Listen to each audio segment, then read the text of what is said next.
Hello and welcome to another episode of Soundtrack of Our Lives. I'm here today with Abby from Little PR Rock Marketing. Limited. Need to get all of the right characters in there. Yeah. So if you just want to just tell the listeners and the watchers, because obviously it's on both mediums, a little bit about yourself, what you do. Yeah, absolutely. So my name's Abbi Hoxleigh, as you know, and I am now the director of Little PR Rock Marketing. So yeah, what do? I was thinking before I came on today, and I essentially am a communicator. So this is really quite interesting for me because music is a form of communication. Yes. So for me, my background, I had 10 years as a media officer, and then last year I qualified as a PR professional. And things are very different in the sort of media, sort of PR world. So it's not just about press releases and getting people into the press and, you know, in online and on radio and stuff. There's a lot of things that, particularly with AI, as you well know, can be done, like copywriting and stuff. So it's a lot more about fact-finding, ethical issues, legal issues, the quality of what you're doing and stuff. And for me, now it's more about activism, like brand activism and issues advocacy, if I can get That's on. a good word. Well, I like issues advocacy because my background is in mental health as well, so I was a community mental health worker. So advocacy is more of a nice word than activism, because that's suggestive of sort of more sort of aggressive That sounds a bit more... So that's one of the terms, but issues advocacy is very important to me. So really that means telling the stories that need to be heard. Yeah. And that's important to me. So it's mainly for people who are, like myself, you know, public speakers or authors, people who have things that they want to tell or share or raise awareness of and things like that. So yeah, so it's that kind of thing that interests me a lot, more so recently. So yeah, and that's more, so that's really people that have got a message or a story to tell the world.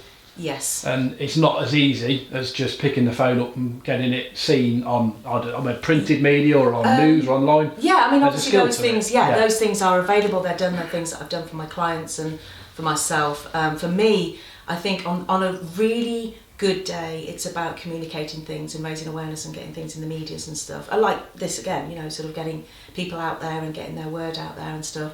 But on another day, the thing people don't understand about public relations is essentially a lot of communications. So for me personally, it'd be about dialogue, it'd be about negotiations. I mean, on a good day, probably like Denzel Washington, something like that. You know, having that ability to use communications for good. So I used to work at a charity, working with people who had learning disabilities, and some people have basic skills, you know, stuff. So they would need easy read documents and stuff. So it's taking that knowledge, making it succinct, getting it across effectively, and being, I don't know, graceful, tactful, thoughtful about the way that it's done so that you can address all these sort of issues. And that's really passionate about me. So yeah, PR is very much about reputation, communication, whether that's external, internal, not just clients, but stakeholders of employees, investors. It's like everything you do in that communications. For me, that's what PR is. It's that nuance of like everything that you communicate and how it's done. Yeah. And there's, before we go on to your first song choice, there is a book that you've written, because I was at your book launch, I want to say it was last year. It wasn't longer ago than that, was it? No, it was last year. It was last year, yes. I've been doing the NatWest Accelerator, the NatWest Entrepreneur Accelerator for 2 cohorts, and did my PR diploma and wrote a book last year. So there's a lot to do. But yeah, the book is called Credibility Confidence. And that is because I think even though we have so many skills, sometimes we don't have confidence in the credibility and the abilities that we have, if that makes sense. So for a lot of people who want to be thought leaders and experts and stuff like that, you know, in this kind of addressing issues way, they haven't got the confidence to come out. So it's very much about startups like myself. It's that case of, this is what I've done, this is what I've done, this is how I help my clients, and this can help you. For you to be able to get from like no man's land to getting that confidence and building, and what I call stacking, so that you're building your credibility and confidence as you go. So you're not just launching yourself onto BBC or something, you know, national, and just standing there like a rabbit in headlights. There's a progression of, you know, sort of like building up, or, you know, sort of, and maybe overcoming imposter syndrome to a degree, or is that perhaps not the right thing? That people sometimes don't have the confidence in themselves, do they? I think that imposter syndrome is a really, really interesting terminology, and somebody nailed it for me the other day. There was a guy talking in one of my trainings, and he said people get imposter syndrome when they know so much that they know enough to know that they don't know everything. So you have to be quite credible, and you have to be quite knowledgeable to even get imposter syndrome in the first place. And I thought, that's it. That's it. I'll take that. Yeah, I'll take that. I've never heard of that, but that makes sense. Yeah, okay. And as I've just said the word yes a couple of times, which is a good segue, isn't it, into your first song choice of 5, which is indeed Yes by McAlmont and Butler. Yes, absolutely. I always feel like saying McAlmont Butler. I think it's just like a natural flow, but Yes by Almond. Almond butter. Yeah. I'm so sorry. Yeah, McAlmont and Butler is one of my most favourite songs. On a really good day, it's a really powerful song. I think I've sang it at the top of my voice when I lived in Wolverhampton, much to the neighbours' like disgrace. Maybe not such good fans, but yeah. It's just like a really powerful, cool song. It really, you know, it's actually, there's different songs in my choices today, but this one is really much about the words and having that empowerment in yourself to speak your truth, and to just to stand there and just say it, you know, and I love it. There's good times listening to that, and also don't listen to it when I'm not in the mood. No, it has to be in the zone. Yeah. I actually had it on the car on the way in because I hadn't heard it for a while. It is on one of my playlists somewhere, and it's such an anthemic song, so mid-90s, very uplifting. Yeah, very cool. Yeah, I think it might be the first track on the CD. I'm not sure that it is, but I think it might be. Yeah. And I can remember when I was thinking about these songs, and it did remind me of an occasion many, many years ago where I was at friends, and we were all staying up at night, and everybody sort of drifted off, and we were sitting there, and it was like a real. Anyway, the CD went on, and it came on. I was like, oh, this is such a cool song, and the fact that I knew it, and you know, this was, this is really good. Oh yeah, I know this one. And it was one of those moments. I was like, oh, and I'd re-met somebody that from many years ago, and I always remember all those years ago that I'd not been able to speak to them because I was very quiet and shy and everything, and I was like, no, I like this. This is the kind of person this is the song. This is me now. And it was one of those moments like, oh, you know, had a cool moment. Really. Yeah. So completely changed from how you were years ago. Yeah. It was like a moment of like, oh, I've changed. It's 25 years later. Who knows? So yeah. Oh, very good, very good. So your second choice is, and I'm not aware of this song actually, and I must have a listen.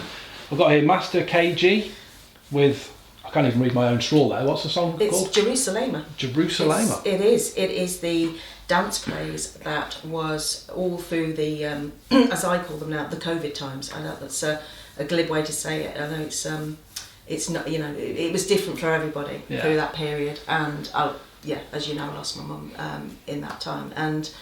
But actually before that happened, and we went through all that with my mum, you know, with her own,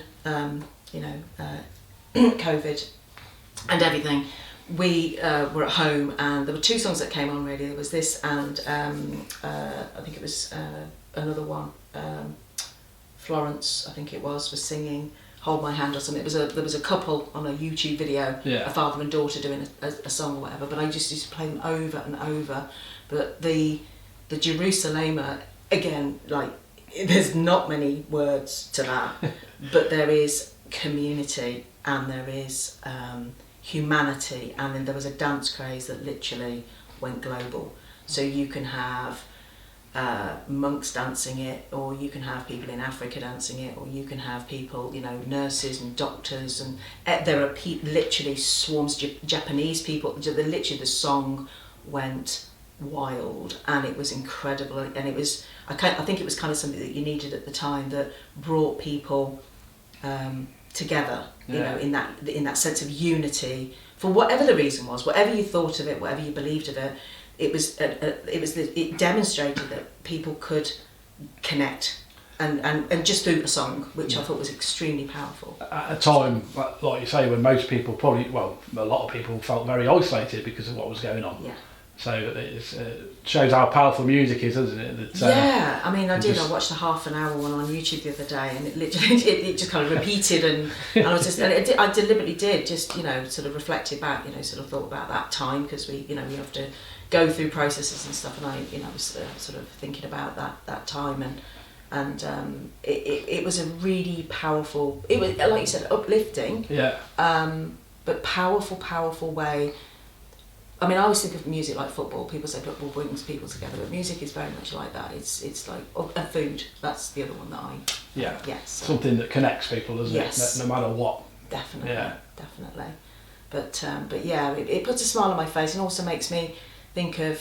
I mean, my relatives on my dad's side are South African, so to see, you know, people enjoying themselves, you know, in you know, I've always wanted to go and visit, and to see all that, you know, sort of people, it's just incredible. It's lost in a moment as well, I suppose, when they're... Yeah, I think that's the thing. I think when you're in that sort of situation, and you know, without, you know, getting morbid, obviously, I lost my mum to COVID and stuff, but actually that's the time that you want family and stuff, and it made me feel a bit like family, and there was a nice feeling, I can imagine. Yeah.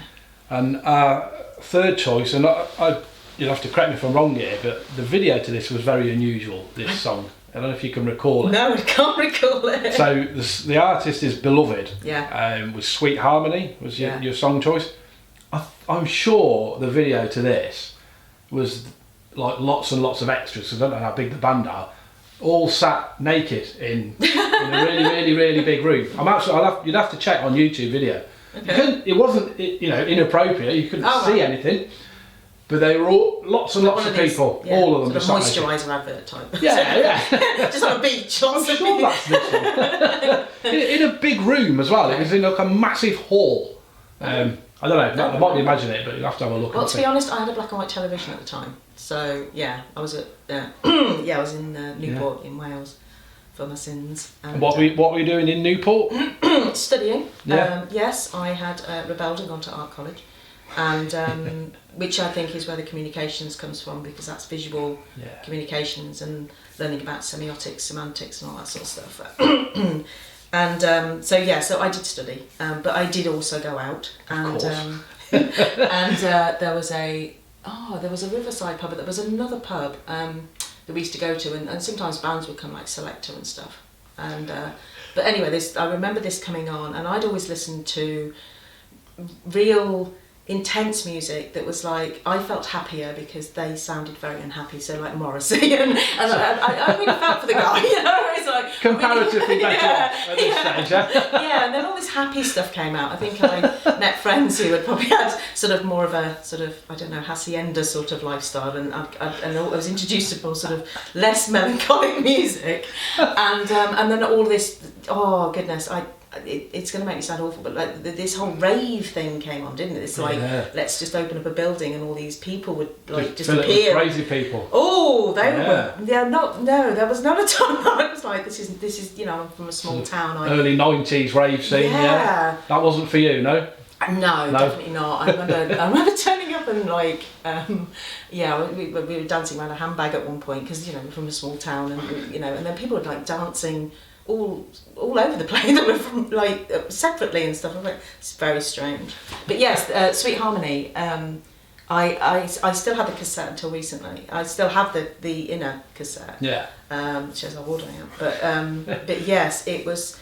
I think I can remember being in this pub and standing next to this guy, and I don't really know this, but I did have a sort of a more crusty period, like maybe not dreadlocks as much, but sort of at least matted hair, and the you know, sort of like a grunge sort of phase, grungy sort of way about me, yes, and sort of moving towards the sort of Bob Marley sort of thing, but yes, it was, I stood there with this guy, I can't remember his name, and it just filled me with like, because it does, doesn't it? Yeah. It's just, again, community sort of used to listen to Stereo MCs Connected and all that, and like love that. Yeah, I know. That's a band a lot of people forget about. Actually, Yeah, so it was that kind of, coming together, harmony and all, and I was like, and it just overwhelmed me with this, like, and it just felt, obviously, it was, you're out, so you behave, and you're like, but I was like, wow, that's incredibly powerful. Yeah, just suddenly you're part of something, and... Yes, it was, and I just got swooshed with this emotion of like, wow, that's really, like, lifted me up. Looked at the sky, I was like, I feel a bit like, it was, I think that was the thing. I think it was probably, that was probably when I started listening to much more positive music, and that's why... and that's transformed your listening habits, and... Yes, I tend to listen when I'm happier, or when I'm sorting things through, rather than, just, listening to Paul Morrissey telling me about how he'd like the soil on his head, and how I feel for him, and, which was... So, as we'll move on then to your fourth choice of 5, is an artist that is from Canada, I believe, isn't she? Celine Dion? Canadian? Yes, I think, yes. And your choice is? It is I'm Alive, I think it's called, by Celine Dion. And I think I picked this. I probably wouldn't have picked this maybe 4 or 5 weeks ago when you asked me initially.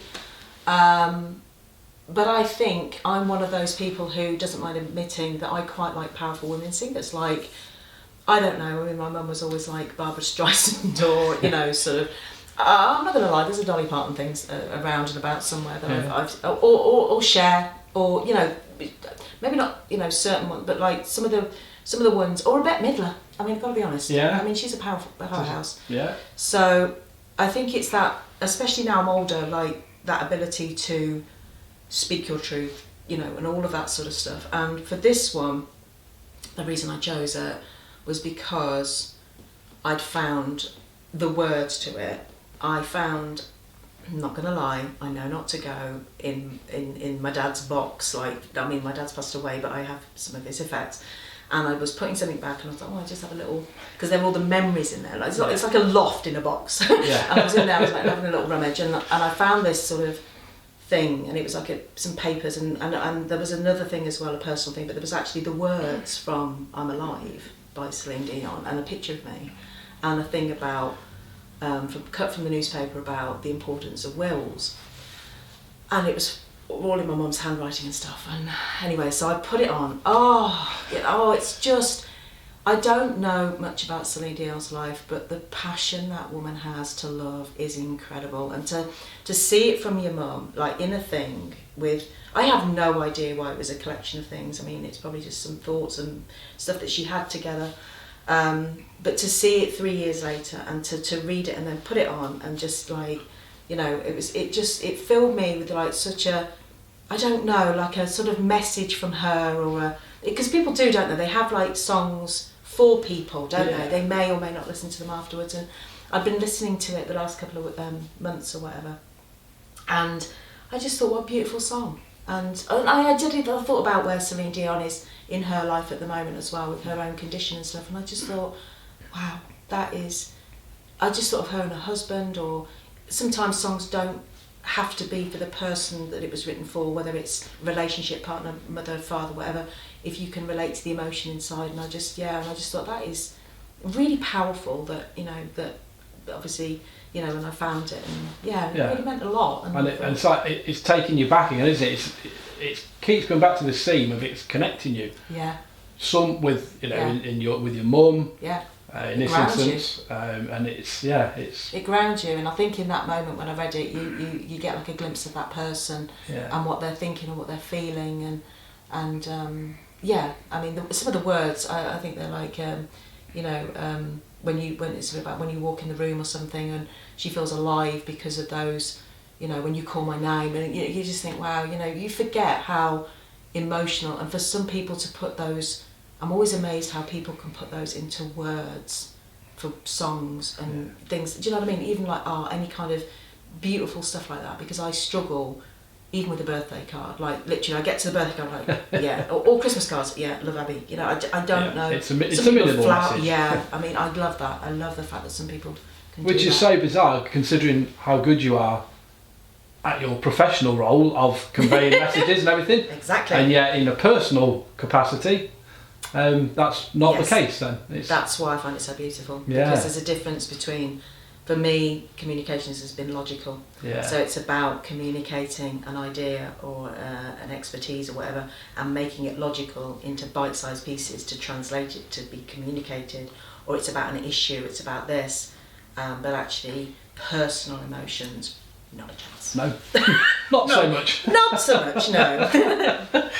Well, your last choice for today is one of your dad's favourites. It is, in my notes here. Yes. And I think it's Monsoon. It is, I think. I really must write slightly bigger as I'm scribbling this down. Struggling with my own writing here. And the track is called...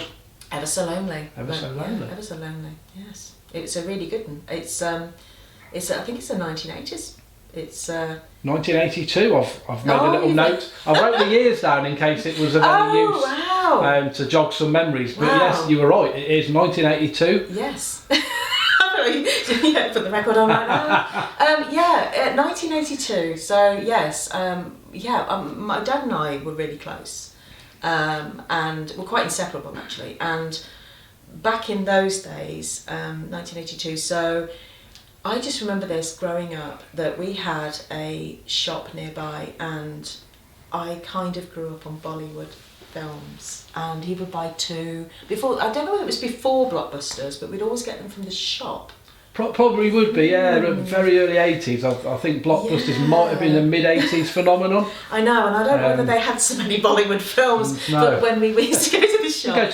There was just a rack of videos, weren't there, in the local shop? Yes. For rental, yeah? Yes, and we had shopkeepers who had a whole array of stuff, but this sort of music, I think, is one of the musics that, for me, I would stand corrected, but I think it's like, they have this sort of Goddess sound. Goddess, Nada Brahma, I think it's called. I'm not sure. Yeah. But I think when I was studying, it just fills you with such spirituality and stuff, especially the women singing at those, those high levels and stuff. And so growing up with Bollywood, you would see every kind of emotion in a film. So you would go from like really, really happy stuff from a wedding to something tragic, and it'd be like every single emotion you can imagine just packed into this film. Shoehorned into 90 minutes. It was incredible. Yeah, like one minute they're like, I don't know, flying down some market something, and there's some drama and a car chase and this, and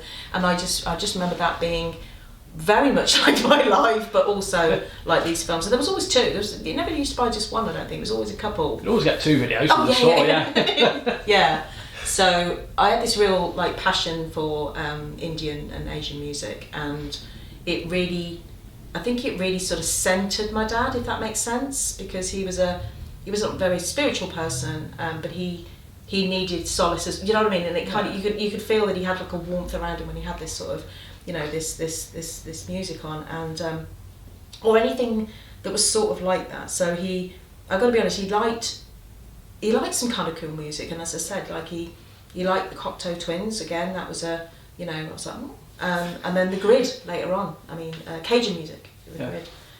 So there was pockets where he would like stuff, and I'd be like, ooh. But this was the first time I remember thinking there was one that I could connect with him, because Roy Orbison, much as I like him, that was my dad's thing. So.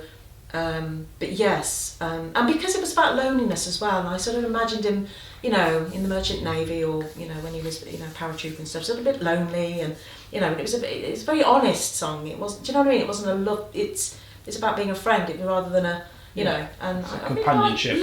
Companionship. Yeah. Yes. So, but yes, it's a beautiful, beautiful song, and I do listen to it a lot, and I think I listened to a lot more Asian music as I got older, and then.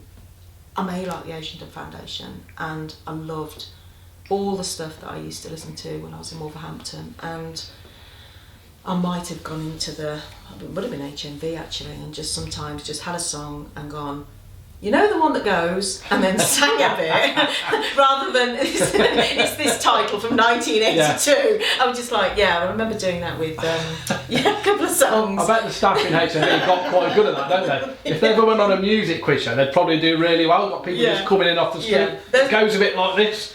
There was quite a few actually that were really quite hard to sing. I was just like, I'm trying to think. There was Scanty Sandwich was one. That was a really hard one. Scanty Sandwich. Scanty Sandwich. Yeah, I was really I like random stuff. Yeah. I like all sorts of stuff. But yeah.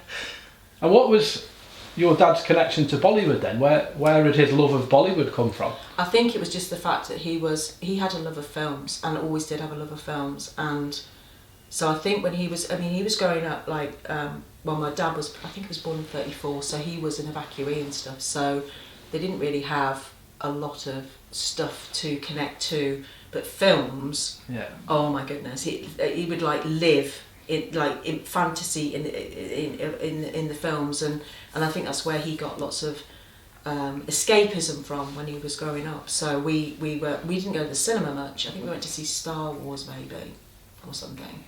But we didn't go to the cinema much. But we had lots of films, and when the videos came out, my dad, he was, I remember E.T. coming out, it was like, we can sit, wow, cinema at home. It was like, and that was it, never magical, moved. Yeah, literally, that was it. He was not going to go to the cinema then. So, he was a big film person, and we used to do this stuff where we would kind of guess what would happen in the film, so kind of ruin the film. So it was like, who could guess first what the plot was? But Bollywood films is very difficult because you don't know, because you've got this race of randomly just going off into some of the tangent. Yeah, they're brilliant, absolutely brilliant films, and the energy is incredible. So. Excellent. Okay, well I think that wraps us up, Abbi. That was your last choice of 5. I know it's hard just to choose 5. Everyone who's been on so far has said we could have had 15, 20 songs. So I haven't even got to Lucas with the lid off yet. No, it's admirable that people can actually narrow it down to 5. So very good. But thank you. It's hard to focus, but thank you. Thank you for coming on the show. Thank you. Best of luck in 2024. Yes, and you. Yeah, this is an amazing thing to do with people. I think it really helps people to connect with themselves and also have the ability to, sit here and talk about it, and it makes you feel kind of special, which is kind of nice. Everybody wants that, don't they? And I think, as most people have said, music, I've never met a person that doesn't like music. It doesn't matter what that music is, whether it's Bollywood, whether it's gangster rap, whether it's jungle, it doesn't matter. I've never met a single person who doesn't like music. So it's a real connector, isn't it? Yeah, and it fills every fibre of your being, doesn't it? I mean, it literally does. It just there's a big weird thing actually in the arts, because I was visual arts and there's music arts, and obviously, but there is always sometimes a juxtaposition about which is more important, and I've experienced that over the years, and actually the two together just incredibly powerful. But music it's soul food, isn't it? It's literally soul food. So. Okay, thank you.